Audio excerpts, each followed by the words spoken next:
আমার বেলাল রাদিয়াল্লাহু তাআলা আনহু বাচ্চাকালে শৈশবকালে যখন মায়ের কাছে লালন পালন হইল, বড় হইল, যখন 6 বছর 7 বছরের সন্তান মাঠে যায়, জঙ্গলে যায় ছাগল বকরি চরার জন্য।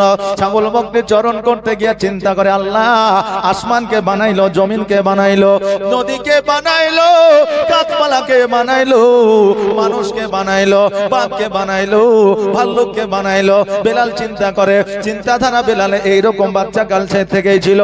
এই জন্য আমার নবীর কলেমা বেলালের কাছে পৌঁছায় গিয়েছিল। আমার বেলাল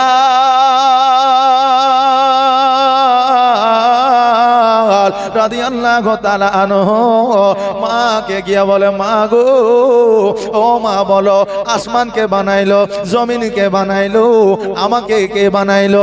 আমার বেলালের মা বলে, বেটা রে, কেন তুমি কি জানো না আমাদের বাদশা হলো উমাইয়া, আমাদের মুনিব হলো উমাইয়া। ওই উমাইয়া আমাদের বানিয়েছে, ওই উমাইয়া আমাদের তৈরি করেছে, আসমানও তৈরি করেছে, জমিনও তৈরি করেছে। কারণ আমাদের প্রভু হলো একটা, সেটা হলো উমাইয়া। জোরে বলেন নাউজুবিল্লাহ। বাবারা, ভাইরা, আমার বেলাল রাদিয়াল্লাহু তাআলা আনহু বলে, মা গো, এটা কোনোদিনই সম্ভব হবে না, এটা কোনোদিনই হইতে পারে না। কারণ আল্লাহ বানিয়েছে আসমান, আল্লাহ জমিন বানিয়েছে, আল্লাহ আমাদের বানিয়েছে।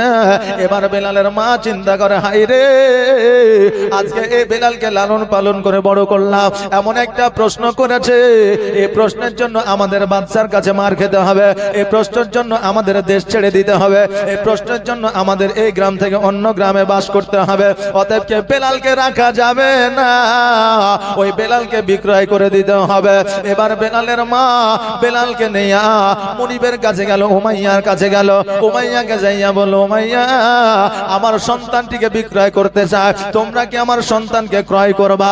উমাইয়া বলল, আমার তো ক্রয় আর বিক্রয় করাই কাজ, তুমি যদি আমাকে দাও আমি নিয়ে নিব।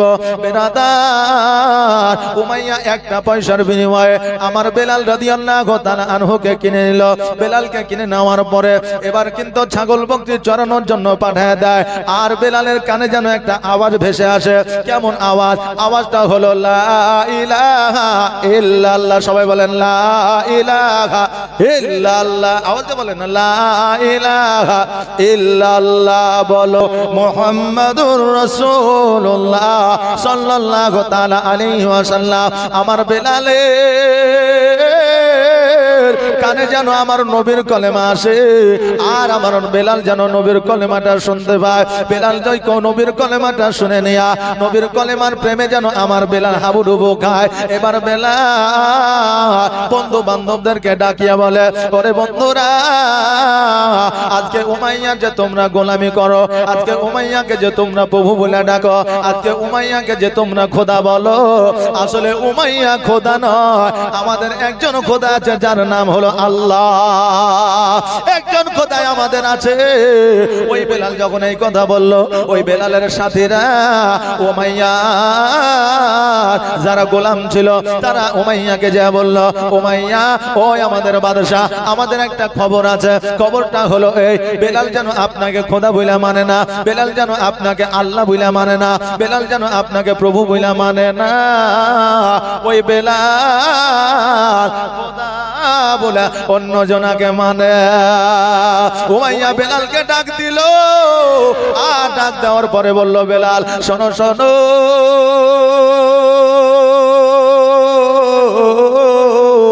তুমি নাকি আমাকে বাদ দিয়া কাউকে নাকি প্রভু বলো। বেলাল বলল, হ্যাঁ, তুমি আমার প্রভু হতে পারো না, তুমি আমার গড হতে পারো না, তুমি আমার আল্লাহ হতে পারো না।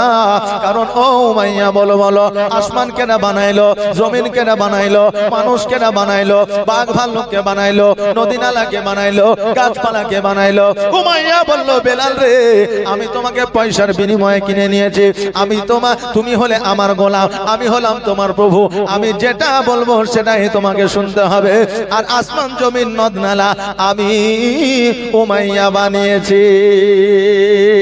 বেলাল বলল যে আসমান জমিন যখন তুমি বানিয়েছো, তো বলো তোমাকে কে তৈরি করেছে? ও বলছে, কেন আমাকে আমি তৈরি করেছি? বলছেন না, তুমি যে তোমাকে তৈরি করেছো তা কি করে হয়? তুমি তোমাকে তৈরি করতে পারো না, আল্লাহ তোমাকে তৈরি করেছে।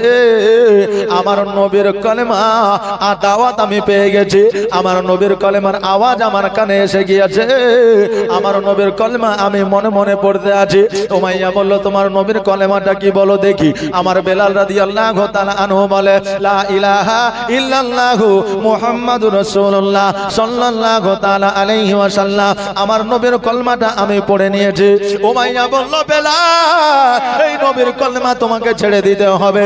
তুমি যতক্ষণ পর্যন্ত নবীর কলেমা না ছাড়বা, অতক্ষণ পর্যন্ত আমি তোমাকে খাবার দিব না, অতক্ষণ পর্যন্ত আমি তোমাকে পানি দিব না, অতক্ষণ পর্যন্ত তোমার কাজ বাড়ায়া দেব। বেলাল বলল, তাতেও আমি রাজি। জোরে বলেন না সুবহানাল্লাহ। এখন যদি বলে নবীর জন্য জিহাদে যাইতে হবে, বলে আমি পারবো না। জি, মানুষের মুমিনদেরকে বলে হয় জি, আমার আল্লাহ বলেছেন, আল্লাহু ওয়ালিউল্লাযিনা আমানু ইন কুনতুম মুমিনিন। যারা মুমিন হয়, মুত্তাকিন হয়, পরেশগার হয়, সলিহ হয়, সলেহা হয়, তাদের এই জগতে পরের জগতে কোনো বাধা বিপদ নাই। আল্লাহ মুমিনদের মওতের সিগন্যাল দেয়, আর ওই মুমিনরা বুঝতে পারে যে কখন আমার মওত ঘটবে। এখন আমাকে আপনাকে যদি আজরাইল এসে বলে যে আল্লাহ তোমাকে ডেকেছে চলো, তো বলে দাঁড়াও জমিতে সাহারটা দিয়ে আসে, যে বলবো না যে দাঁড়াও আমার ছেলেকে স্কুলে দিয়ে আসে তারপর আমাকে নিয়ে যাও। এই করতে করতে ও 10 বছর কাটিয়ে দিবে। কথা বুঝলেন না? এই জন্য আমরা মুমিন না, আমাদেরকে আল্লাহ সিগন্যাল দিবে না। আমরা শুধু এখনো মুখে বলি মহব্বত করি, অন্তরে মহব্বত নাই। অন্তরে যদি মহব্বত থাকতো বা, তাহলে এই গুরুদাসপুরের মানুষ কিন্তু এখনো পর্যন্ত থাকতো না। কি বলে? হ্যাঁ, এখনো পর্যন্ত থাকতো। আমাদের মহব্বতটা কেমন? মুখে বলি ভালোবাসে আর অন্তরে ভালোবাসা নাই। আমাদের একজন বক্তা আছে বুঝলেন, আমাদেরই বন্ধু, তো ও ঝাড়খণ্ডে যায় একটা গজাল ধরেছে, আই লাভ ইউ আকা, আই লাভ ইউ আকা। একজন বুড়ে উঠে বলছে, এই মৌলভী সাহেব, আর জুয়ান ছেলের মুখে ওইসব কথা থাকবে, আপনার মুখে কেন জি কথা বললেন? আই লাভ ইউ আকা মানে কি? আই লাভ ইউ আকা, আমি ভালোবাসি আল্লাহকে, আমি ভালোবাসি নবীকে, এটার বাংলা অর্থ হচ্ছে এটাই। তো এখন ও বলছে যে তুমি এই রকম কথা কেন বলছো? আসলে ওর বোঝার ভুল, কারণ ওই রকম মহব্বত আমরা এখনো আনতে পারিনি। একজনের স্ত্রী মারা গেছে, কবরে হাওয়া করছে। স্বামী আর স্ত্রী রাস্তাতে হাঁটে যাবে, দেখো ওর স্ত্রী কালকে মারা গেল আর আজকে কবরে হাওয়া করছে। তো বলছে নিশ্চয়ই ও ভালো কাজ করেছে, ওই জন্য কবরে হাওয়া করছে, তুই দেখতে পাচ্ছিস। আর ভালো কাজ না করলে তো কবরে হাওয়া করতে হবে। কি ভালো কাজ করেছে চলো দেখে আসি একবার। এক পা দুই পা করে যাই, বলছে যে হ্যাঁ গো, তোমার স্ত্রীকে তুমি এত ভালোবাসো, কবরে হাওয়া করছো, তবে তুমি বাড়ি যাও, কবরে হাওয়া করে কোনো কাম নাই। কারণ ও যদি ভালো কাজ করে যায় তো কবরে এমনি হাওয়া পাবে না। কি বলে? হ্যাঁ, তো বাড়ি চলে যাও। তো বলছে যে আমি যেটা করছি সেটা করতে দে, তোরা যেখানে যাচ্ছিস তোরা সেখানে যা। এবার ও বলছে হ্যাঁ গো, তোমার স্ত্রী এমন কি কাজ করে চলে যে এত ভালোবাসো তোমার স্ত্রীকে? বলছে ভালোবাসা কে বললো তোকে রে? ভালোবাসা কিছু নাই। আমার স্ত্রী যখন মারা যায় তখন আমাকে বলেছিল যে আমি মারা গেলে তুমি তো বিয়ে করবে, কমসে কম আমার কবর শুকানোর আগে যেন বিয়ে করো না। এই জন্য আমি কবরটা হাওয়া করছি যাতে তাড়াতাড়ি শুকায় আর তাড়াতাড়ি বিয়েটাও যাতে করতে পারে। কথা কি বুঝতে পারলেন? হ্যাঁ, তো এবার লোকে দেখছে যে আসলে স্ত্রীর কি মহব্বত রে, মারা যাওয়ার পরও কবরে হাওয়া করছে, কিন্তু আসলে ওর মহব্বত কিছু নাই। আসলে ওর কাম একটা আর অন্তরে বলছে আর একটা। নাকি বলে? হ্যাঁ, অন্তরে আর একটা বলছে। বাবজি ভাইরা, তা আমাদের মনের গতি রীতি ওই রকম হয়ে গেছে। আমাদের ভালোবাসা ওই রকম, ভালোবাসি নবী গো তোমায় ভালোবাসি, কিন্তু রবিউল আউয়াল যখন হয়, জাস্ট ঈদ মিলাদুন নবীতে, তখন বাড়িতে বার হয় না। ঝান্ডা যদি ধরায় বলে রে বাপরে, ঝান্ডাকে ধরবে রে, ছোট ছেলে লেগে দেখা। নাকি বলেন? এই তো আমাদের ভালোবাসা। বাবাজি ভাইরা, ভালোবাসা কেমন করে শিখতে হয়, ভালোবাসতে হয় কেমন করে, একবার শিখলেন বেলালের কাছ থেকে। আমার বেলাল রাদিয়াল্লাহু তাআলা আনহু বলল, উমাইয়া, আজকে তুমি আমার খাবার বন্ধ করে দাও, আজকে তুমি আমার কাজ বাড়ায় দাও, আজকে তুমি আমার পানি বন্ধ করে দাও। আরে উমাইয়া, আজকে আমার প্রাণ যদি চলে যায়, আমার নবীর কলেমা ছাড়ব না। উমাইয়া বলল, সৈন্যরা রে, আর দেরি করিও না। বেলালের পিঠে তোমরা চাবুকের আঘাত করো, যতক্ষণ পর্যন্ত কলেমা না ছাড়বে ততক্ষণ পর্যন্ত চাবুকের আঘাত করতেই থাকো। বেলালের গায়ে যখন চাবুকের আঘাত পড়ে, পড়ে আমাদের গায়ে মার পড়লে আমরা আহা ওহো মারে বাপরে করি না জি, কিন্তু বেলালের গায়ে যখন চাবুকের আঘাত পড়ে আমার বেলাল রাদিয়াল্লাহু তাআলা আনহু আমার নবীর শানে কালমা পড়ে। বেলালকে মারার পরেও যখন বেলালের মুখ দ্বারা কলেমা বন্ধ হইল না, উমাইয়া বলল সৈন্যরা তোমরা মাঠে নিয়ে চলে যাও, মরুভূমির মধ্যে নিয়ে যাও, আর গরম মরুভূমির উপরে ওই বেলালকে শুয়াইয়া দিয়া বেলালকে ফুটবলের ন্যায় এই পার থেকে ওই পার, এই দিক থেকে সেই দিক তোমরা গড়াগড়ি দাও। তার গায়ে যখন ফুসা পড়ে যাবে ওই গরম মরুভূমির বালিতে, তখন তার গায়ে লবণের ছিটা দিয়ে দাও। আহারে বাপজি ভাইরা,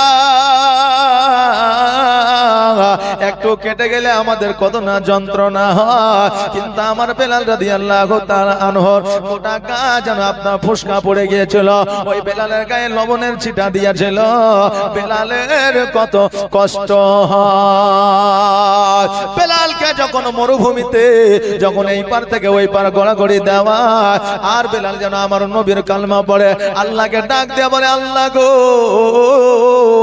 তুমি আমাকে এই অত্যাচার সহ্য করার ক্ষমতা দান করো, আমি যেন এই অত্যাচার সহ্য করতে পারি, আমার নবীর কলমা পড়ে যেন দুনিয়া থেকে বিদায় নিতে পারি, সেই তৌফিক তুমি আমাকে দান করো। উমাইয়ার কানে যখন খবর গেল বেলালকে এত কষ্ট দেওয়ার পরেও বেলাল কলমা ছাড়ে না, বেলালের কাছে উমাইয়া আসলো, আসার পরে বলল বেলাল আজকে যদি তুমি নবীর কলমা ছেড়ে দাও, আজকে তোমাকে গাড়ি দেব, বাড়ি দেব, নারী দেব, আজকে তোমাকে ধন দেব, সম্পদ দেব। বেলাল বলল শোনো রে, যদি আসমান জমির সব আমাকে দিয়ে দাও তবুও নবীর কলমা ছাড়বো না।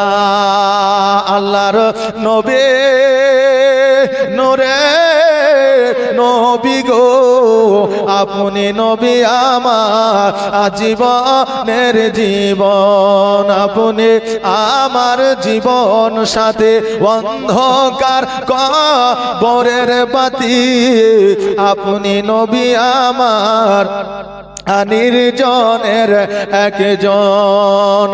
আল্লাহর নবী নূরে নবী গো আপনি নবী আমার আজীবনের জীবন, আর দেখে আপনার মজেজা ভাগবতী হয় খাদিজা, আর দেখে আপনার মজেজা ভাগবতী হয় খাদিজা, সোপে দিল নবী আজীবন আর যৌবন।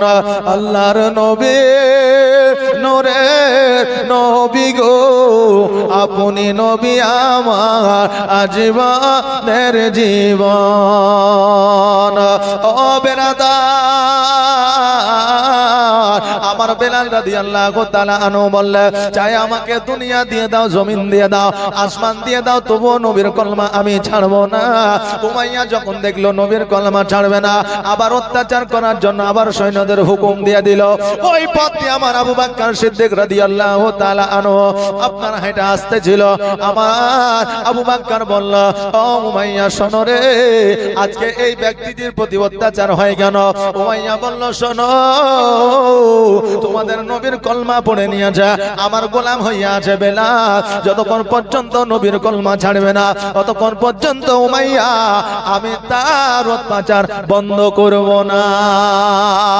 আমার আবু বকর সিদ্দিক রাদিয়াল্লাহু তাআলা আনহু বলে ও উমাইয়া শোনো, আজকে এই বেলালকে কি আমার কাছে বিক্রয় করবা? উমাইয়া বলল কেন বিক্রয় করব না, কারণ হইল ও থাকলেও যেটা আমার কাজ, না থাকলেও সেটা আমার কাজ, অতএব আমি বেলালকে বিক্রয় করতে চাই, তুমি কি নিতে চাও? আবু বকর বলল আমি নিতে চাই। ও আমার বাবাজি ভাইরা, উমাইয়া বলল ঠিক আছে আমাকে 1 পয়সা দিয়ে দাও, আমি বেলালকে তোমার কাছে বিক্রয় করে দিব। আমার আবু বকর সিদ্দিক রাদিয়াল্লাহু তাআলা আনহু 1টা পয়সা দিয়ে দিলে, আর জানো বাবাজি আমার বেলালকে আবু বকরকে দিয়ে দিল। আবু বকর বলল বেলাল আজকে তোমাকে আমি 1টা পয়সার বিনিময়ে কিনে নিয়েছি বলে আজকে তুমি আমার গোলাম নও, আজকে তোমাকে আমি গোলাম করতে চাই না, আজকে তোমাকে আমি আবু বকর আজাদ করে দিলাম। আমি আবু বকর আমি বেলাল তোমাকে আজাদ করে দিলাম। বেলাল বলতেছে আবু বকর আজকে তুমি আমাকে আজাদ করে দিবা, আজকে আমার মা নাই, আমার বাপ নাই, দুনিয়াতে আমার কেউ নাই, আমার ঘর নাই, বাড়ি নাই, আমি কোথায় যাব, কি করব, কি খাবো, অতএব আমাকে তুমি নিয়ে চলো রে। আবু বকর বলে শোনা, আমারও বাড়ি নাই, ঘর নাই, আমার বাড়িতে থাকবার জায়গা নাই ও বেলাল, তবে আমাদের চিন্তার যেখানে সে হলো আকা মওলা জনাবে মুহাম্মদ রাসূলুল্লাহ সাল্লাল্লাহু তাআলা আলাইহি ওয়াসাল্লাম। চলো চলো একবার নবীর কাছে তোমাকে নিয়ে যায়। আমার বেলাল রাদিয়াল্লাহু তাআলা আনহুকে নিয়ে যখন আমার নবী পাক সাল্লাল্লাহু তাআলা আলাইহি ওয়াসাল্লামের কাছে পৌঁছালে, আমার বেলাল নবীকে দেখে যেন আমার নবীজি অঝর নয়নে কাঁদতে লাগলেন। আমার নবীজি বেলালকে বুকে জড়ায় ধরে নিয়ে আমার নবীও কান্দে গো।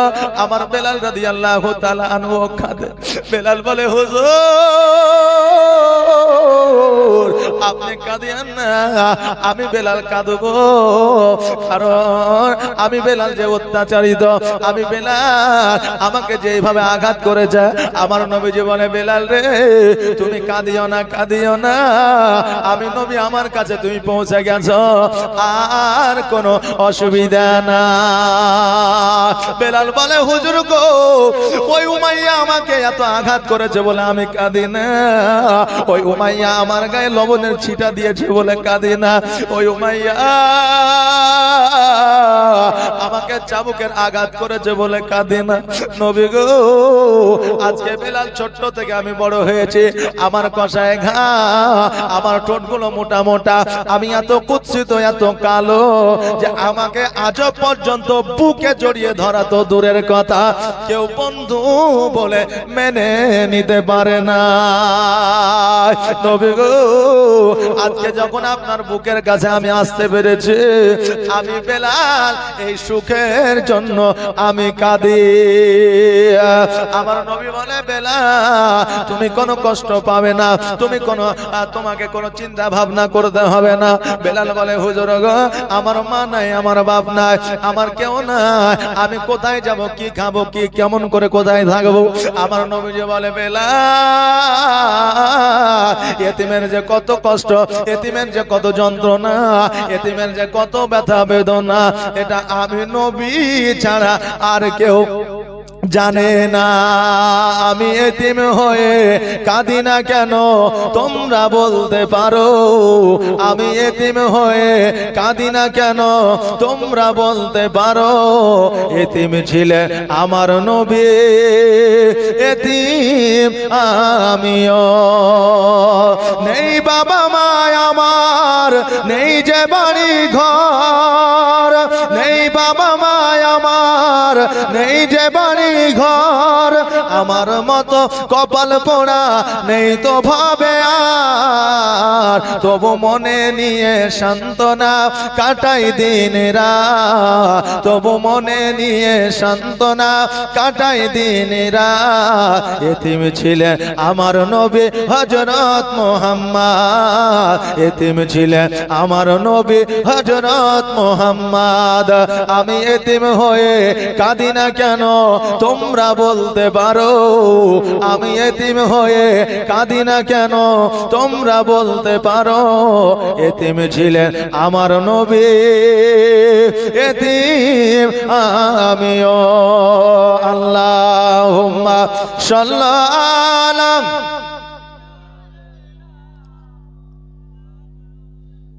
মুহাম্মাদ ওয়ালা আলে মাওলানা মুহাম্মাদ। ও বাবাজি ভাইরা, আমার নবী পাক সাল্লাল্লাহু তাআলা আলাইহি ওয়াসাল্লাম বলে বেলাল রে আজকে তোমার মা নাই, তোমার বাপ নাই তো কি হয়েছে, আমি নবীজি তোমাকে এমন একটা কাজ দিয়ে দিব, আমি বেলাল তোমাকে এমন একটা কাজে নিযুক্ত করে দিব, আমার ওই কাজের মধ্যে নিযুক্ত করে দেওয়ার জন্য আমার আল্লাহ তোমার মান বাড়ায় দিবে। যে কাজটা হলো তোমাকে আমি নবী মুজিন বানায়া দিলাম। বেলাল আমি তোমাকে মুয়াজ্জিন বানায়া দিলাম। বাবজি ভাইরা, আজকে আমাদের মসজিদে যে মুয়াজ্জিন থাকে, ওই মুয়াজ্জিন হচ্ছে আপনার যেগুলো দেখবেন বুড়িয়া, দাঁত নাই, তারপরে আজান ঠিক মতো দিতে পারে না, তারা হচ্ছে আমাদের এলাকার মুয়াজ্জিন। আপনাদের এলাকায় হয়তো নাই, কিন্তু আমাদের এলাকায় এখন একটা তালবিলি মৌলবি যদি মসজিদে বসেও থাকে তো ওকে বলবে না যে আজানটা দাও, কারণ এই যে মমতার ভাতা পেয়েছে না, ও দেখছে যে মৌলবি যদি আজান ভালো লেগে যায় আর আমার ভাতা যদি কাইটা যায়, এই জন্য বুঝলেন ও আজান কাউকে দিতেও বুঝবে না, ও যা জানে তাই দিয়ে আজান দেবে। আমার রাসূল বলেছেন যে দুনিয়ার মধ্যে যারা মসজিদে আজান দিবে কিয়ামতের দিন তাদের মাথাকে আল্লাহ উঁচু করে দিবে। জোরে বলেন সুবহানাল্লাহ। কিয়ামতের দিন তাদের মাথাকে আল্লাহ উঁচু করে দিবে, তাদের মান সম্মান আল্লাহ বাড়িয়ে দিবে কিয়ামতের দিন। বিরাদানে মিল্লাত ইসলামিয়া, এখন যদি আজান আমরা দিই হাইয়া আলাস সালাম, যদি এরকম করে আজান দিতে হবে, যে আজান দিতে হবে শুদ্ধ ভাষায়। এখন মৌলভী সাহেবরা যখন বলে যে দাদু আপনার আজানটা ঠিক হয়েছে না, একটু ভালো করে দিয়েন, তো ও মৌলভী বলে তোর চাইতে আমি কম জানি নাকি রে? হ্যাঁ, বলে তোর চাইতে আমি কম জানি, তুই তো 12 বছর মাদ্রাসায় থাকে আলি, আর আমি ছোট্ট থেকে মৌলভীর পেছে পেছে ঘুরি, মসজিদে এসে আজান দিই। আচ্ছা বলেন যে কেউ আপনার মেডিকেলে গেল না আর শিক্ষা অর্জন করলো না, তারপরে কেউ ধরেন বই কিতাব পড়লো না, এখন ও যদি কারো কাছে আপনার যদি শিখে যে কারো যদি গ্যাস হয় তাহলে ওএমএসডি দিয়ে দিবি, কারো যদি মাথা ব্যথা হয় তাহলে শিক্ষাত দিয়ে দিবি, আর কারো যদি জ্বর আসে তো প্যারাসিটামল দিয়ে দিবি। এই কথা শুনে ও যদি ডাক্তারখানা খুলে তো ডাক্তারখানা চলবে? চলবে? হ্যাঁ, চলবে না। কারণ হইলো কেউ যদি বলে যে আমি মেডিকেলে ভর্তি হব না, মেডিকেলে পড়ব না, তো ও যদি ডাক্তারখানা খুলে বসে থাকে তো ওষুধ হয়তো 4টা দিয়ে দিবে। এখন যদি বলে যে টাইফয়েডের ইনজেকশন লাগবে রোগের মধ্যে, তো ওর কাছে যদি যাই তো ওরে বাপরে পারবে না। আর ও যদি রিক্সলে ইনজেকশন দিয়ে দেয় তো জেলের ভাত ছাড়া ও আর কিছু নাই, রিক্সলে যদি দিয়ে দেয়। কথা বুঝলেন? যেমন সাধারণ বাংলা বই পাওয়া যায়, গাছগাছড়ার বই, তারপরে হোমিওপ্যাথি বই, অ্যালোপ্যাথি বই, এই অ্যালোপ্যাথি বই কিনে আর গাছগাছড়ার বই কিনে যেমন ডাক্তারি করা যায় না, তেমনি 4খান বাংলা বুখারী শরীফ কিনে পড়ে মৌলবি হওয়া যায় না। কথা কি বুঝতে পারলে? এই মৌলবি হওয়ার জন্য মাদ্রাসায় যাওয়া লাগে। মাদ্রাসায় যতক্ষণ যায় পরের বাড়িতে না খাবেন আর মৌলবিদের যতক্ষণ মাইর না খাবেন ততক্ষণ মৌলবি হওয়া যাবে না। সারা জীবন তাজবিদ পড়ে গেল আর কেরাত এখন পর্যন্ত ঠিক হইল না, আর ও 10 মাস আজান দিয়েছে, তাই বলছে তোর চাইতে আমি কম জানি নাকি?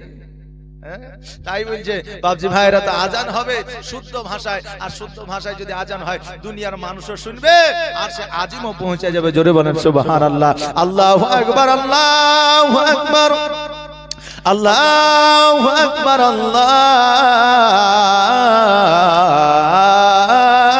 আল্লাহু আকবার। আজান পুরা দেওয়া যাবে না, নাহলে এখন আবার অনেকে ফজরের নামাজ বলে ওইটা নামাজ পড়িয়ে দিবে, বুঝলেন না?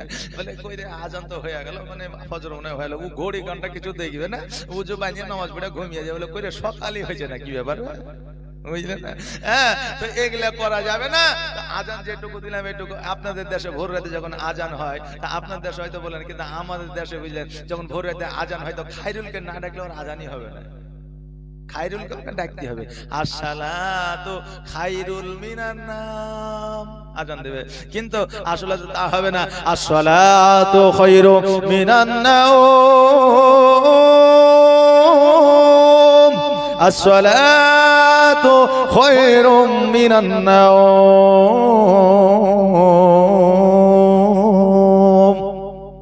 আজান যদি এরকম হয় কে শুনবে না? যে আজান সবাই শুনবে। মাশাআল্লাহ, সুবহানাল্লাহ। বেলাল যখন আজান দিত তো যাই কাজ করুক না কেন সব দাঁড়িয়ে যে বেলালের আজান শুনতো। জোরে বলেন সুবহানাল্লাহ। তাহলে ওই আজানে কি মধু ছিল আর ওই আজানে কি জাদু ছিল। তাই কই বলছে আবার সগ প্রেমিক বেলাল মোদের জগতে ফিরে, নতুন করে আজান হাকিতে একাবার মিনার পরে। ও বাবাজি ভাইরা,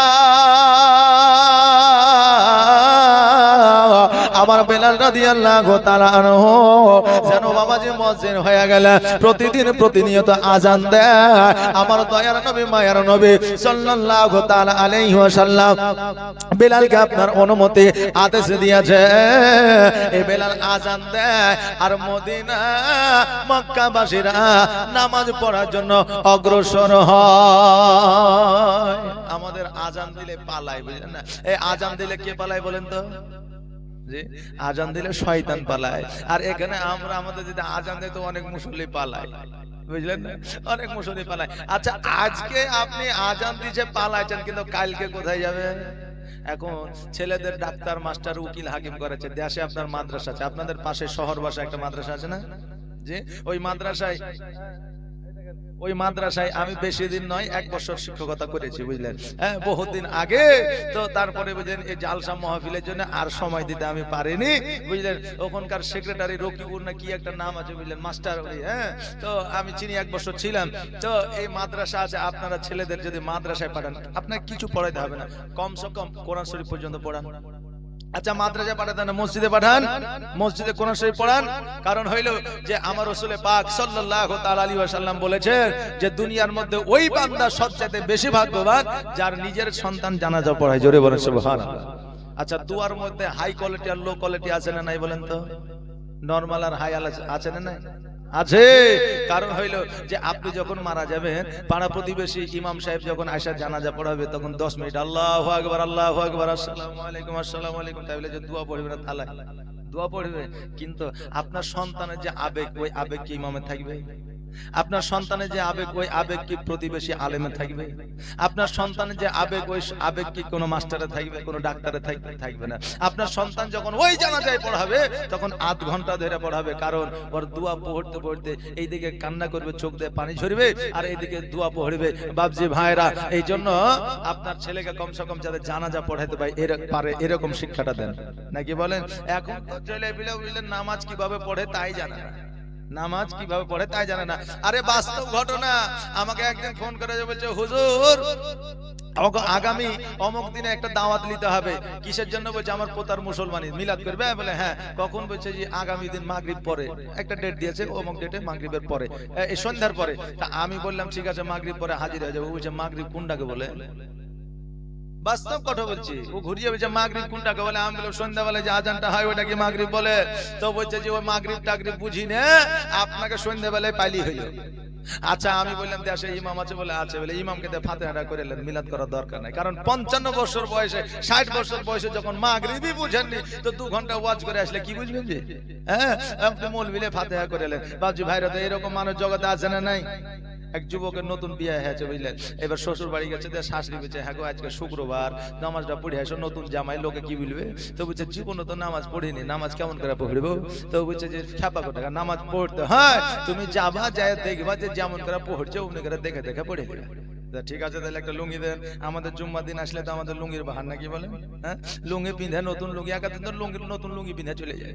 নতুন লুঙ্গি শ্বশুরে নিয়ে মসজিদে গেছে, যাওয়ার পরে দেখছে যে সবাই তো নামাজ পড়ছে, একমাত্র ইমাম সাহেবই বসে আছে। ও 1 পা 2 পা করতে করতে যায় ইমাম সাহেবের পেছনে বসে আছে। কারণ ইমাম আজকাল আগে যায়, কারণ ইমামের জ্বালা এখন বেশি, জানেন কি? ইমামের জ্বালা বেশি, কারণ বলবে যে সারা সপ্তাহ আমাকে ছাড় দিয়েছি, আর এই শুক্রবারের দিন একটু সকালে আসবে, টাঙ্কিতে পানি আছে কিনা, বদনা গেলে ঠিক আছে কিনা, বাথরুমে পানি আছে কিনা, এগুলো একটু দেখে নিবে। তো ইমাম সাহেব কি করে রে? কিন্তু ইমামকে কেউ অর্জনে রেখেছেন নাকি? হ্যাঁ, কিনা রেখেছেন? ইমামকে নামাজ পড়ানোর জন্য রেখেছে। ইমাম বাদশাহ, অতএব বাদশার মতো সম্মান করবেন। আর বাদশার মতো সম্মান যদি না করেন, এখন কিয়ামতের দিন যাবে, মৌলভী সাহেব লিয়া চলেন, তখন মৌলভী সাহেব আচ্ছা মানে ওকে এইদিকে ঘুরা মেরেছেন, তো ওদিকে যে আপনাকে নিয়ে যাবে, খবর দিলে যেন হাত ধরলে বুঝবে ছাড়, এখন না কেউ কম চিনি না, কথা বুঝলেন না? ও কিন্তু ধরে নিবে। অতএব সাবধান হয়ে যান, ইমামকে অর্ডার করবেন না। বাবজি ভাইরা, তো ই দেখছে যে ইমাম সাহেবের পেছনে বসে, ইমাম সাহেবের পেছনে ও বসে আছে, খুতবা হয়ে আছে, তারপরে আপনার একামত হয়েছে, নামাজে দাঁড়াচ্ছে, নামাজে দাঁড়িয়ে ইমাম সাহেব আলহামদুলিল্লাহি রাব্বিল আলামিন আর রহমানির রহিম মালিক ইয়াউমিদ্দিন রুকু সেজদায় গেছে, জামায়ে রুকু সেজদায় গেছে। আচ্ছা বলেন, জামায়ের খড়খড়িয়া লোক ও কি থাকবে?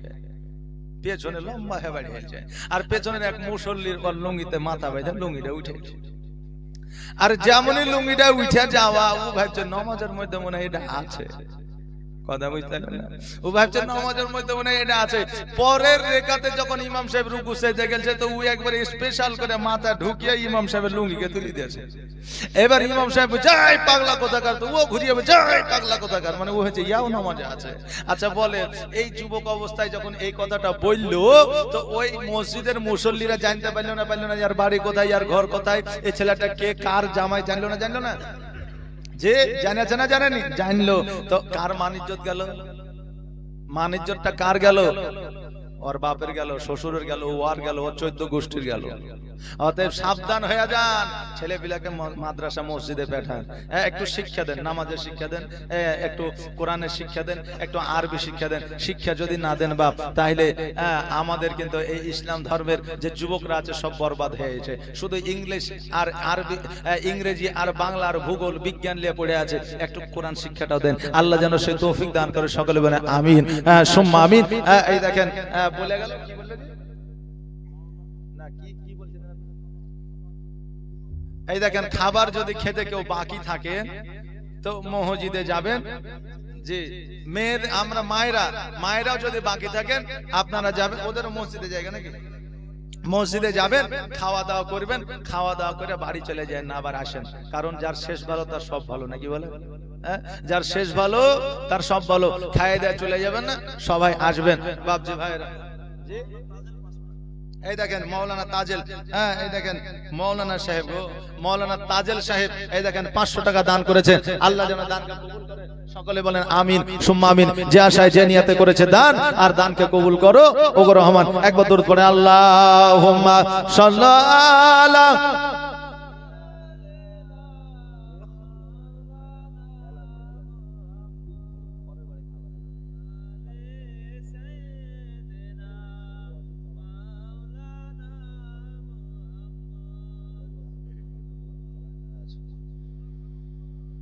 সাল্লাল্লাহু মুহাম্মাদ হরদম সবা পাক নামে মোহাম্মদ হরদম সবা সেনে কালো শফিয়ানা মোহাম্মদ। ও বাবাজি ভাইরা, আমার বেলাল রাদিয়াল্লাহু তাআলা আনহু প্রতিদিন যেন আপনার আজান দেয়। হঠাৎ করে আমার উমরে ফারুক রাদিয়াল্লাহু তাআলা আনহু মসজিদের দিকে আসতেছে, এই দিকে কাফের বেদিনেরা যেন আপনার বলতে আসে, দেখ রে দেখ, ওদের নবী যেমন ওদের মসজিদও তেমন। কারণ আজানটা শুদ্ধ ভাষায় দিতে পারে না, আজানটা শুদ্ধ ভাষায় দিতে পারে না। কারণ ওই উমাইয়া কিন্তু বেলালের জিহ্বা মুবারকে আপনার শিখ মানে গরম শিখ ঢুকাইয়া দিয়েছিল, এই জন্য শব্দটা একটু তোতলা হয়ে যায়। বাবজি ভাইরা, তো আমাদের মনে প্রশ্ন জাগতে পারে যে ওখানকার ইহুদি বেদিন কাফেররা কি করে জানলো আজানের ভাষা? কারণ ভুল কি করে ধরলো? কারণ আরবের ভাষাটাই ছিল আরবি, আর আজানটাও হয় কিসে গো? আরবিতে। এখন কিছু হাজির কাছে বাংলা হয়ে গেছে। এক হাজি সাহেব হজ করতে গেছে, হজ করতে যায়, হজ করার পর বাড়ি এসেছে। এখন জমজমের পানি খাওয়ার লেগে অনেকে গেছে, যাওয়ার পর যে হাজি সাহেব আপনি যে হজ করতে গেছিলেন তো কিছু বুঝতে পেরেছিলেন? বলছে ভাই কিছু বুঝতে পারিনি, সব আরবি, শুধু বাংলাতে আজানটাই হয়েছে। আচ্ছা বাংলায় কি আজান হয় যে আরবিতে হয়? আসলে ওর পশ্চিম বাংলায় থাকে আজান শুনে শুনে ওর আজানটাও বাংলা হয়েছে। কথা বুঝতে পারলেন না? ওই জন্য বলছে যে ওগুলো সবই আরবিতে, শুধু আজানটাই বাংলাতে, যে ওইটাই বুঝতে পারছি। বাবজি ভাইরা আসলে তো বুঝতে পারছে না, মানে শুনে শুনে বাংলা হয়ে গেছে। বাবজি ভাইরা, আরবের মানুষেরা আরবি ভাষায় কথা বলে, এই জন্য ভুলটা ধরতে পেরেছে। এবার উমরে ফারুক রাদিয়াল্লাহু তাআলা আনহু চট করে আপনার তলোয়ার খান বাহির করতে যাবে, অমনি মনে পড়ে গেল আল্লাহ আজকে তলোয়ার বাহির করে কোনো কাম নাই। আমার নবীজিকে একবার জিজ্ঞাসা করে আসবো, আমার নবী যদি হুকুম দিয়ে দেয় এই কাফের বেদিনকে আমি রাখবো না, আর নবী যদি হুকুম না দেয় আমি এদেরকে কিছুই বলবো না। আমার উমরে ফারুক রাদিয়াল্লাহু তাআলা আনহু আসিয়া বলল, ইয়া রাসূলুল্লাহ, ইয়া হাবিবাল্লাহ, নবী গো ওই কাফেরেরা বলতে আছে আমার বেলালের আজান নাকি জোতলা হয়, বেলালের আজানটা নাকি সঠিক হয় না। ওগো নবী, তারা বলাবলি করতেছিল, নবী গো একবার অর্ডার দিয়ে দেন, আদেশ দিয়ে দেন, আমি তাদের মাথাটা ধর থেকে আলাদা করে দিব। নবী আমার বলে উমার রাগে রাগান্বিত হইলে হবে না, বেলালের আজানটা যখন তোতলা হয়, আসো আসো বেলালকে পরিবর্তন করে দিয়া ওই জায়গায় আমার জামাই ওসমানকে দিয়ে দি, আমার জামাই ওসমান আজানটা দিবে। এশার নামাজের পরে গো আমার বেলাল রাদিয়াল্লাহু তাআলা আনহুকে ডাক দিয়ে বলে, বেলাল ফজরের ওয়াক্ত থেকে আজানটা তুমি দিবে না? বেলাল বলল, হুজুর বলে তোমার আজানটা তোতলা হয়, এই জন্য এই আরববাসীরা তোমার ভুল ধরে। অতএব বেলাল তুমি মসজিদে হুজরাখানায় থাকবে ঠিকই, কিন্তু আজানটা ফজর থেকে আমার জামাতা ওসমান গনি দেবে। আমার হযরতে বেলাল রাদিয়াল্লাহু তাআলা আনহু বললেন, ঠিক আছে ইয়া রাসূলুল্লাহ, ইয়া হাবিবাল্লাহ। এই বলে সবাই যেন নিজের নিজের বাড়ির দিকে গেল। আমার নবীজি নিজ বাসভবনে গেল। এবার রাত্রি অতিবাহিত হয়ে যায়। আমার হযরতে আলী রাদিয়াল্লাহু তাআলা আনহু তাহাজ্জুদের নামাজ পড়েছে। নামাজ পড়ার পরে বসে আছে, কখন শুভে সাদেক হবে, শুভে সাদেক যেন হয় না। আমার নবীর কাছে পৌঁছায় গেলে নবীকে যাইয়া বলে, নবী গো তাহাজ্জুদের নামাজটা পড়লাম, কিন্তু সকাল কেন হয় না? নবী আমার বলে, আলে আল্লাহ যখন রাত দিয়েছে রে, আল্লাহ সকাল দিবে, শুভে সাদেক দিবে। যাও যাও বাড়ির দিকে চলে যাও। এবার হযরতে আলী রাদিয়াল্লাহু তাআলা আনহু যখন বাড়ির দিকে আসলো, এরপরে আমার উমারে ফারুক গিয়া হাজির হইল। উমারে ফারুক বলে, হুজুর গো সকাল কেন হয় না, সকাল কেন হয় না? নবী আমার বলে, উমার আল্লাহ যখন রাত্রি দিয়েছে সকাল অতি অবশ্যই দিবে। যাও যাও বাড়ির দিকে যাও। এরপরে আমার আবু বকর আসলো, আবু বকরের পরে আব্দুল্লাহ ইবনে আনসারী আসলো, আব্দুল্লাহ ইবনে আনসারীর পরে ওসমান গনি আসলো, ওসমান গনি আসার পরে এইভাবে আপনার বিভিন্ন সাহাবীরা আসার পরে আমার নবীজিকে বলতে লাগলো, নবী গো সকাল হয় না কেন, সকাল হয় না? তাহাজ্জুদের নামাজ কমপ্লিট করে দিলে আমাদের শুভে সাদেকের সময় চলে আসে, এখনো পর্যন্ত কেন শুভে সাদেকের সময় আসে না? এইদিকে আমার আল্লাহ ডাক দিয়ে বলে, জিবরাইল আর দেরি করিও না, যাও যাও আমার নবীকে জানায় দাও, আমার নবীকে বলে দাও যতক্ষণ পর্যন্ত বেলাল আজান না দিবে ততক্ষণ পর্যন্ত আমি আল্লাহ সকাল করব না। জোরে বলেন নারে তাকবীর, নারায়ে রিসালাত, মাসলাকে আলা হযরত। আবার জিবরাইল নবীর কাছে পৌঁছে সালাম দিলেন, আসসালাতু ওয়াসসালামু আলাইকা ইয়া রাসূলুল্লাহ, আসসালাতু ওয়াসসালামু আলাইকা ইয়া হাবিবাল্লাহ। নবী গো বেলালকে আজান দেওয়ার জন্য নিযুক্ত করুন, কারণ বেলালকে যতক্ষণ পর্যন্ত আজান দেওয়ার জন্য না বলবে ততক্ষণ পর্যন্ত বেলাল আজান দেওয়ার জন্য যতক্ষণ নিযুক্ত না করবে ততক্ষণ পর্যন্ত আমার আল্লাহ সকাল করবে না। নবী আমার বলে, জিবরাইল বেলাল যেমন করে আজান দেয় আমার ওসমান গনিও তেমন করে আজান দিবে। বেলালের যেমন কণ্ঠস্বর, যেমন আওয়াজ, আমার ওসমান গনিরও তেমন কণ্ঠস্বর, তেমন আওয়াজ। ও জিবরাইল, তবে আমার ওসমান গনি আজান দিলে কেন অসুবিধা আছে? জিবরাইল আলাইহিস সালাম বলে, হুজুর গো আপনি কি আমার সঙ্গে একটু মসজিদে নববীতে যেতে পারবে? আমার নবীজি বললেন, কেন যেতে পারবো না? হযরতে জিবরাইল আলাইহিস সালাম আমার নবীজিকে লইয়া যখন আপনার মসজিদে নববীতে আসলে দেখছেন যেন আমার বেলাল ওই মসজিদে কেঁদে কেঁদে পুরো মসজিদটা যেন ভিজায়া ফেলেছে।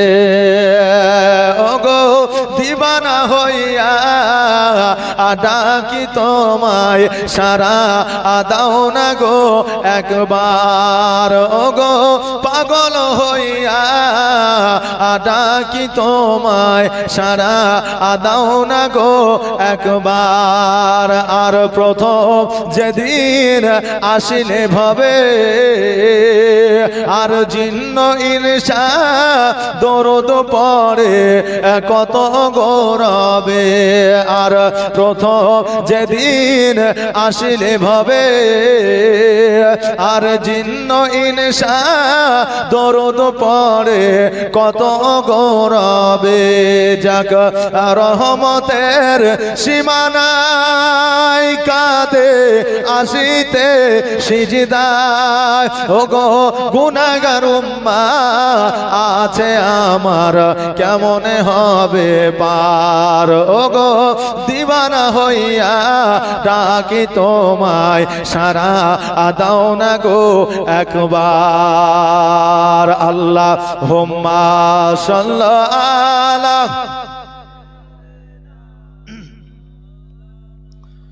মুহাম্মাদ ওয়ালা আলি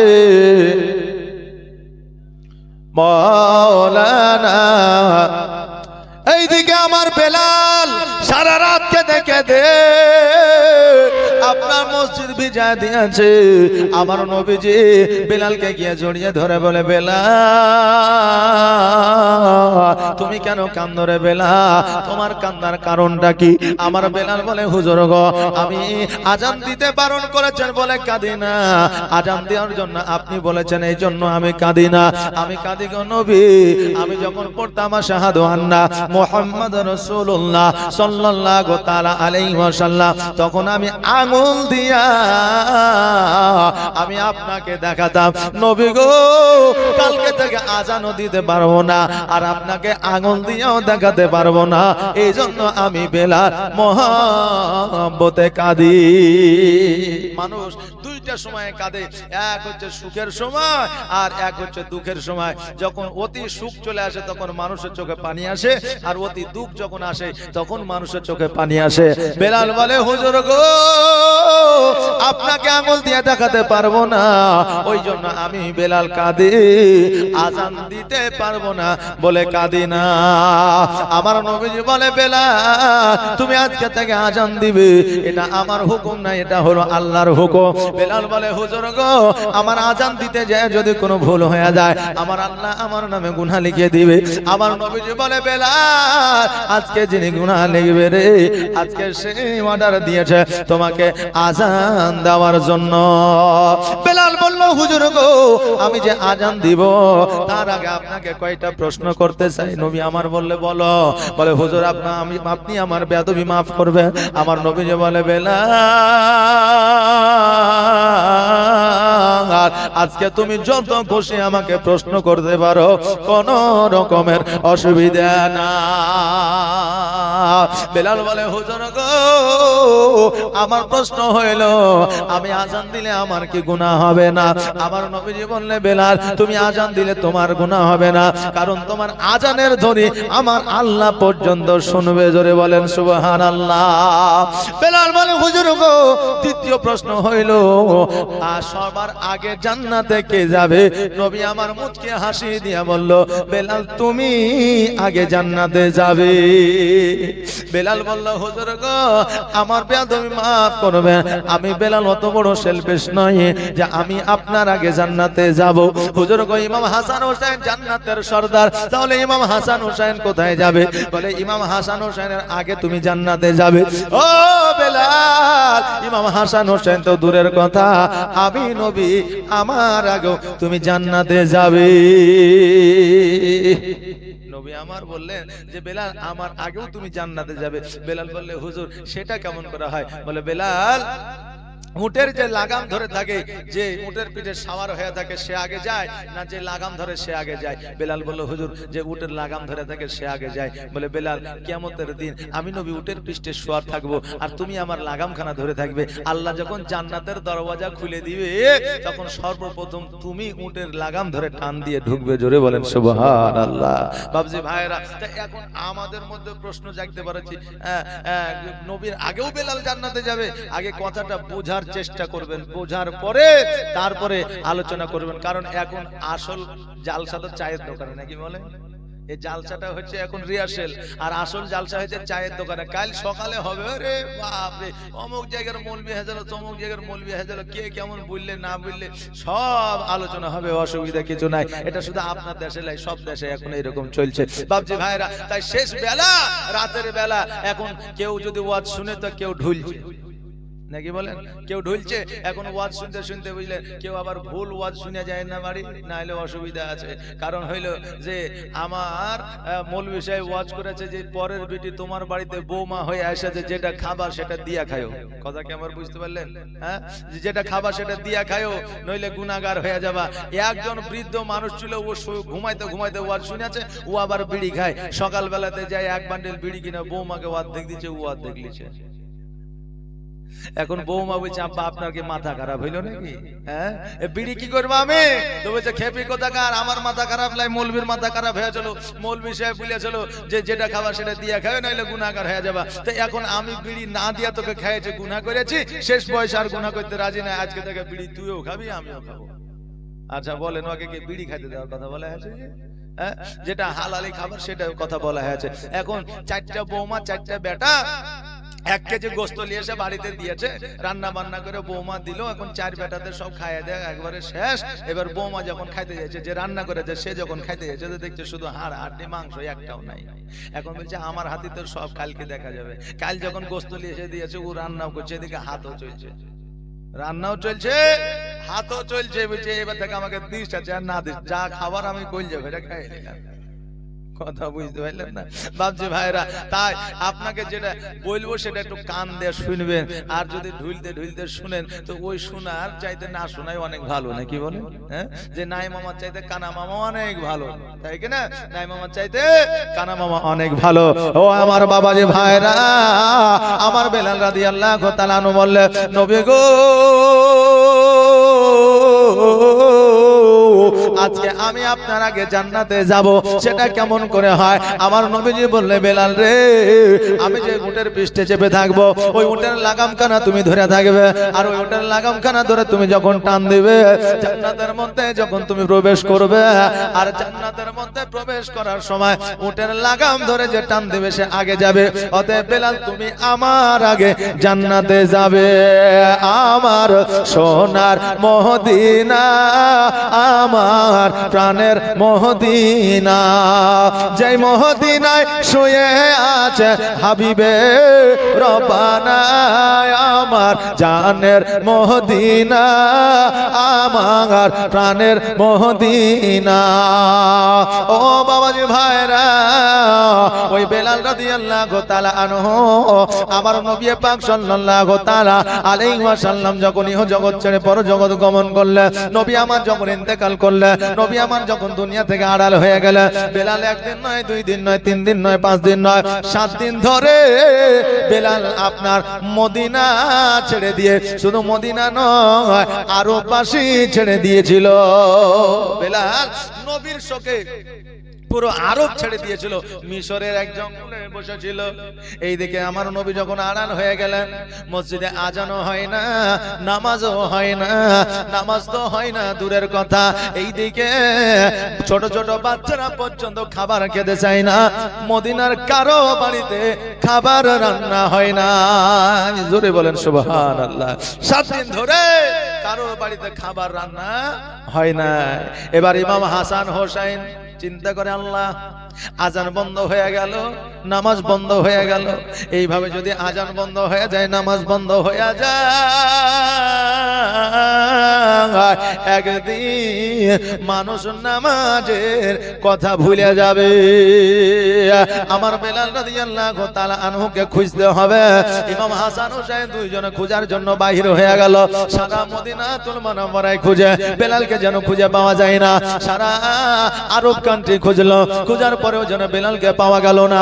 আমার ইমাম হাসান হোসেন খোঁজার জন্য আরব থেকে আপনার বাইরে হয়ে গেল।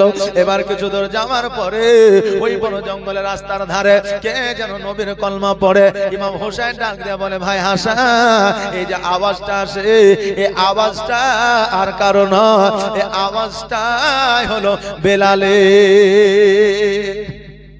মহব্বত যদি থাকে তো আওয়াজ শুনেই বোঝা যায় না, কি বলে? মহব্বত থাকলে আওয়াজ শুনেই বোঝা যায় যে কার গলা কার কণ্ঠ। আজকাল তো আমাদের যা মহব্বত, তাতে আপনার কি বলবো, একবারে দিল কি ধড়কান, কথা বুঝলেন? মহব্বত এমনই যে শুধু মুখে আমরা বলি সোনা মনি জানু টিয়া পাখি, কিন্তু অন্তরে নাই। আগে মানুষেরা সোনা মনি টিয়া জানু এগুলো বলতো নাকি? বলতো না, কিন্তু অন্তরে কি মহব্বত ছিল না? ছিল।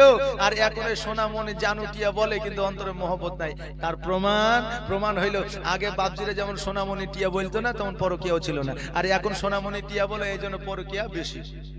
ভারত সরকার বললো যখন আমাদের ভারতবর্ষে পরকীয়া যখন বেশি, তা আমি ভারত সরকার যা পরকীয়াকে প্রযোজ্য করে দিলাম, এখন ভারতবর্ষে পরকীয়া প্রযোজ্য। আচ্ছা বলেন, মহব্বত যদি থাকে তো পরকীয়া বেশি হবে না কম হবে? এটা আওয়াজ দিয়ে বলেন। মহব্বত যদি থাকে পরকীয়া কম হবে, আর মহব্বত যদি না থাকে তো বেশি হবে। একজনের স্ত্রী মারা গেছে, কেমন করে মারা গেছে? রাস্তা দিয়ে নিয়ে গেছিল, হঠাৎ করে পড়ে অজ্ঞান হয়ে গেছে। এখন ডাক্তারের কাছে নিয়ে যায়, ডাক্তারবাবুকে বলছে, ডাক্তারবাবু একটু দেখেন তো, হাতটার দেখে বলছে মারা গেছে। বাড়িতে নিয়ে যায়, গোসল টোসল বানাইয়া খাটলিতে তুলে নিয়ে যাইছে। রাস্তা দিয়ে নিয়ে যেতে যেতে যখন চারমোহনী রাস্তায় গেছে, তখন আগের মানুষ পেছনে, পেছনের মানুষ আগে, আপনাদের দিকেও যায় আমাদের দিকেও যায়। এবার আগের মানুষ পেছনে, পেছনের মানুষ আগে, যখন খাটলিতে তুলতে গেছে পোলে ধাক্কা লাগে, এবার কিন্তু ওই মুর্দা মহিলা জিন্দা হয়ে গেছে। এবার মুর্দা মহিলা যখন জিন্দা হয়ে গেছে, ওকে তাড়াতাড়ি করে আবার হাসপাতালে নিয়ে যাওয়া হয়েছে। 7 দিন ট্রিটমেন্ট করার পরে ও মারা গেছে, আর বাঁচানো যায়নি। ওকে এবার বাড়ি নিয়ে এসে গোসল দিয়ে কাপড় টাপন পরিয়ে দিয়ে ওকে নিয়ে যাচ্ছে। ওর সবাই পেছে পেছে যাচ্ছে, ওর স্বামী আগে আগে যাচ্ছে, আর বুঝছে পোল দেখে আগে আগে যাচ্ছে, আর বুঝছে পোল দেখে।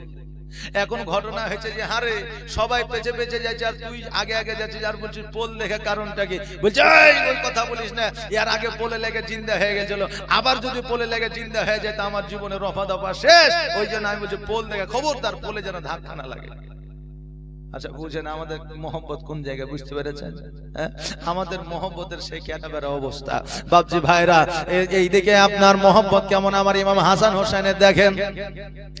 আওয়াজ বেলাল দেয়, ওই আওয়াজ শুনিয়া আমার ইমাম হোসেন বলতে যা, হাসান রে, এই যে আওয়াজটা ভেসে আসে, এই আওয়াজটা হযরত বেলালের আওয়াজ। চলো চলো একবার গিয়া দেখি। জঙ্গল সরাইয়া যখন ভিতরে যাইয়া দেখে, দেখছে যেন আর অন্য কেউ নয়, ওই আমার বেলালই আমার নবীর কলমা পড়ে। বাবাজি ভাইরা, আমার বেলাল রাদিয়াল্লাহু তাআলা আনহু ইমাম হাসান হোসেনকে দেখে অজর নয়নে কান্দে। আমার ইমাম হোসেন বলে, বেলাল রে, আর তোমাকে এই জায়গায় থাকতে হবে না, চলো চলো তুমি মসজিদে গিয়ে আজান দেবে। তুমি যতক্ষণ আজান না দেবে ততক্ষণ পর্যন্ত মুসল্লি আসবে না, আর মুসল্লি না আসলে নামাজ হবে না, আর নামাজ যদি না হয় কিয়ামত পর্যন্ত আমার নবীর উম্মতি আর কেউ নামাজ পড়বে না। বেলাল বলল, হোসেন রে, যেই জায়গায় আমার নবী নাই, যেই জায়গা দিয়ে আমার নবী চলে যায়, যে জায়গা নবীর পায়ের ছোঁয়া আছে, ওই জায়গা আমার নবীকে দেখতে না পাইলে আমি বেলাল আজান দিতে পারবো না। হোসেন বলল, বেলাল তুমি কাকে কি কথা বলছো? তুমি কি কান দিয়েছো? তুমি কি একবার খবর নিয়েছো? বেলাল বলল, হোসেন আমার নবী বলে দিয়েছে, ইমাম হাসানকে যে মানলো, ইমাম হোসেনকে যে মানলো, তারা যেন আমাকে মানলো। আমার ইমাম হাসান হোসেনের কথা যারা অমান্য করলো, তারা যেন আমার কথা অমান্য করলো। বেলাল রে, তুমি যখন জানো তুমি কেন মানো না? বেলাল রাদিয়াল্লাহু তাআলা আনহু বলে, আমি অবশ্যই মানি, কিন্তু আমার নবী যেই জায়গায় থাকবে না, ওই জায়গায় আমি বেলাল আমার দ্বারা আজান দেওয়া হবে না। হোসেন বলল, বেলাল তোমার আজান দিতে যায় যদি জীবনটাও চলে যায়, তবুও তোমাকে আজান দিতে হবে। আমি ইমাম হোসেন তোমাকে অর্ডার করি। বেলাল বলল, হোসেন তুমি যখন বলছো তো আমাকে তো যেতেই হবে। এবার বেলাল রাদিয়াল্লাহু তাআলা আনহু আমার ইমাম হাসান হোসেনের সঙ্গ নিলেন।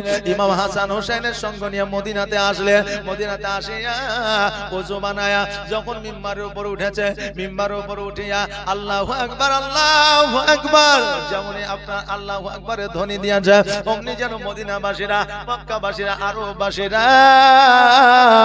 সবাই যেন একবারে কাজকর্ম বন্ধ করে দেয়া বাড়ি থেকে বাহির হয়ে গেছে। আমার বেলাল যখন বলে আশহাদু আল্লা ইলাহা ইল্লাল্লাহ, তখন যেন সবাই মসজিদের সামনে এসে দাঁড়িয়েছে। আর আমার বেলাল যখন বলে আশহাদু আন্না মুহাম্মাদুর রাসূলুল্লাহ সাল্লাল্লাহু তাআলা আলাইহি ওয়াসাল্লাম, তখন যেন বেলাল অজ্ঞান হয়ে জমিনের মধ্যে পড়েছে। আর প্রেমের খেলা খেলছো দয়াল রে দয়াল, তোর খেলা চমৎকার। আর না পাকে মানুষ বানায়া আমি নাই সবা যার রে, প্রেমের খেলা খেলছো দয়াল রে। তুমি কাউকে দিলা 10টা সন্তান জায়গা জমিনা, আবার কাউকে দিলা কোটি টাকা, একটাও সন্তান নাই। মরার পরে কাঁধে করে কবরে নামাবে কে তার রে, প্রেমের খেলা খেলছো দয়াল রে দয়াল, তোর খেলা চমৎকার। আর না পাকে মানুষ বানায়া আমি লাই সবা যার রে, প্রেমের খেলা খেলছো দয়াল রে। তুমি কারো কলিজায় আগুন দিলা মা বাবা কেড়ে নিয়া, আবার কারো করিলা চির দুঃখী সন্তান লাশ বানায়া, আবার কাউকে তুমি কান্দাও দয়াল মনের মানুষ কেড়ে নিয়া, আবার কাউকে অল্প বয়সে রাখলে তুমি বিধবা বানায়া রে, প্রেমের খেলা খেলছো দয়াল রে দয়াল, তোর খেলা চমৎকার।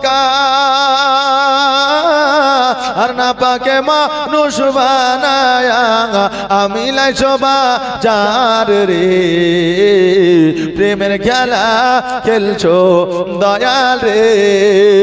ও বাবাজি ভাইরা, আমার বেলাল রাদিয়াল্লাহু তাআলা আনহু আযান দিতে যায়, আমার নবীজির নাম যেমন এসেছে অমনি যেন অজ্ঞান হয়ে জমিনের মধ্যে পড়ে গেছে।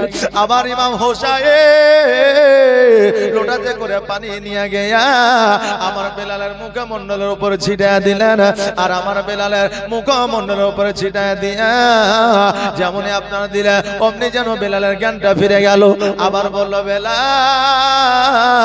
আবার আজানটা দাও রে, কারণ তুমি আজান না দিলে কেউ নামাজ পড়বে না। বেলাল আবার আজান দেওয়া শুরু করলো। আবার যেমন আশহাদু আন্না মুহাম্মাদুর রাসূলুল্লাহ যেমনই আপনার পড়েছে অমনি যেন আমার বেলাল অজ্ঞান হয়ে জমিনের মধ্যে পড়েছে। তৃতীয়বার যখন আজান দেয় তখন যেন আজানটা পুরোপুরি ভাবে কমপ্লিট হয়। আর এইদিকে আমার আজান কমপ্লিট হওয়ার পরে আবু বকর সিদ্দিক রাদিয়াল্লাহু তাআলা আনহু যেন নামাজ পড়ে ইমামতি করে, আর আমার বেলাল রাদিয়াল্লাহু তাআলা আনহু যেন একামত দিয়েছিলেন। আমার বেলাল যেন একামত দিয়েছিলেন আর হযরত আবু বকর সিদ্দিক রাদিয়াল্লাহু তাআলা আনহু ইমামতি করেছিলেন। বাবজি ভাইরা, তাই আপনাদেরকে বলি যে আমার বেলাল রাদিয়াল্লাহু তাআলা আনহু কত কষ্ট করে এই ইসলামকে কবুল করেছিলেন। আজকে আমরা অতি সহজেই ধর্মটাকে পেয়ে গেছি। বাবজি ভাইরা, আজকে আমরা এই এত সহজে, আমাদেরকে তো এখন আর যুদ্ধে যেতে হয় না, জিহাদে যেতে হয় না, যেতে হয় না। আজকে শুধু আমাদের মাঝে মধ্যে নারা লাগাতে হয় আর মসজিদে নামাজ পড়তে হয়, রোজা রাখতে হয়, তো এগুলাই আমরা পারি না। বাবজি ভাইরা, রোজা রেখে আমার নবীর সাহাবীরা যুদ্ধ করেছেন। বাবজি ভাইরা, এমন কি নতুন বিবাহ করে স্ত্রীকে ছেড়ে দিয়ে যুদ্ধের ময়দানে যেতে হয়েছে। আপনারা হানজালার ঘটনা শুনেছেন, হযরতে আমিরা হামজা রাদিয়াল্লাহু তাআলা আনহুর ঘটনা শুনেছেন। এই সমস্ত ঘটনা যদি আমরা শুনি তা আমাদের গায়ের লোম পর্যন্ত খাড়া হয়ে যাবে। কারণ কাফেরেরা, বেদিনেরা এমন ভাবে এদেরকে আপনার শহীদ করেছিল যে এই ঘটনা শুনলে এখনো পর্যন্ত আমাদের চোখ দিয়ে অশ্রু ঝরে যায়। বাবজি ভাইরা, তাই এখনো সময় আছে। সময় থাকতে আপনি একটু ইসলামের দিকে আসুন, সময় থাকতে একটু নামাজ ধরুন, রোজা করুন, কারণ এগুলোই হচ্ছে আমাদের আখিরাতের সম্পদ, এগুলোই হচ্ছে আমাদের আখিরাতের সম্পদ। এগুলো যদি আমাদের না থাকে আমরা কবরে গিয়ে আমরা আরাম পাবো না, কবরে গিয়ে আমাদের দ্বারা আরাম পাওয়া সম্ভব নয়। বাবজি ভাইরা, নামের বা দৌলতের সম্পদ, এটাকে জানা আছে? নামের বা দৌলত, আব্দুল কুদ্দুস, আব্দুল সাত্তার, আব্দুর রহিম, হ্যাঁ, এই সমস্ত নামগুলোতে আমাদের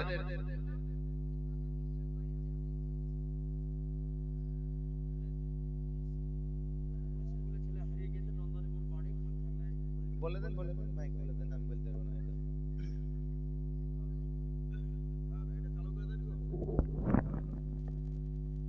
হ্যালো, একটি বিশেষ ঘোষণা। একটা মুকলেশুর বলে বাচ্চা ছেলে নন্দানীপুর বাড়ি হারিয়ে গিয়েছে। কেউ যদি পেয়ে থাকেন অবশ্যই আমাদের এই স্টেজে মঞ্চে খোঁজ দেবেন। মুকলেশুর বলে একজন বাচ্চা ছেলে হারিয়ে গিয়েছে, তার বাড়ি হচ্ছে নন্দানীপুর, গ্রামের নাম নন্দানীপুর। কোনো ব্যক্তি যদি খোঁজ পেয়ে থাকেন অবশ্যই এই স্টেজে এসে মঞ্চে এসে খোঁজটা দিয়ে যাবেন ইনশাআল্লাহ। বাবজি ভাইরা একবার দরুদ পড়ে, আল্লাহুম্মা সাল্লি আলা মাওলানা মুহাম্মাদ ওয়া আলা আলি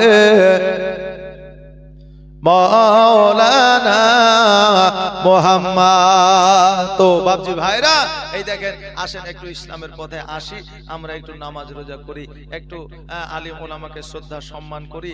আল্লাহ পাক রব্বুল আলামিন যেন সেই তৌফিক দান করে, সকলে বলে আমিন সুম্মা আমিন।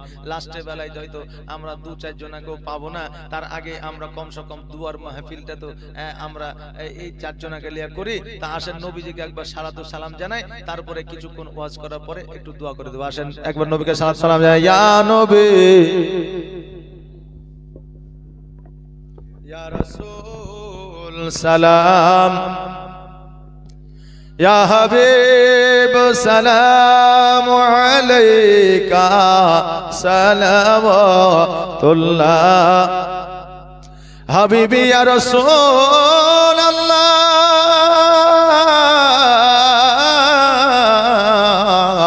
ইয়া রাহমাতাল লিল আলামিন। কবরে যখন যাব তোমার দিদার গো পাবো, দাঁড়ায়া সালাম জানাবো, দিদারের খুশি মানাবো। ইয়া নবী সালাম, ইয়া রাসূল সালাম, ইয়া হাবিব সালাম আলাইকা সালাওয়াতুল্লাহ, হাবিবি ইয়া রাসূলুল্লাহ,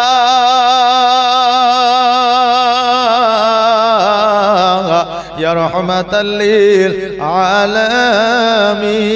আলামিন। আমি এক নিঃস্ব সওয়ালি এনেছি দরুদের ডালি, চুমিব রওজা রোজালি, মুছিব মনে রয় কালি। ইয়া নবী সালাম, ইয়া রাসূল সালাম, ইয়া হাবিব সালাম আলাইকা সালাওয়াতুল্লাহ। الصلاة والسلام عليك يا رسول الله، الصلاة والسلام عليك يا حبيب الله، الصلاة والسلام عليك يا نورا من نور الله، وعلى آلك وصحابك سيدي يا رسول الله. بلغ العلا بكماله، كشف الدجى بجماله، حشرت جميع خصاله، صلوا عليه وآله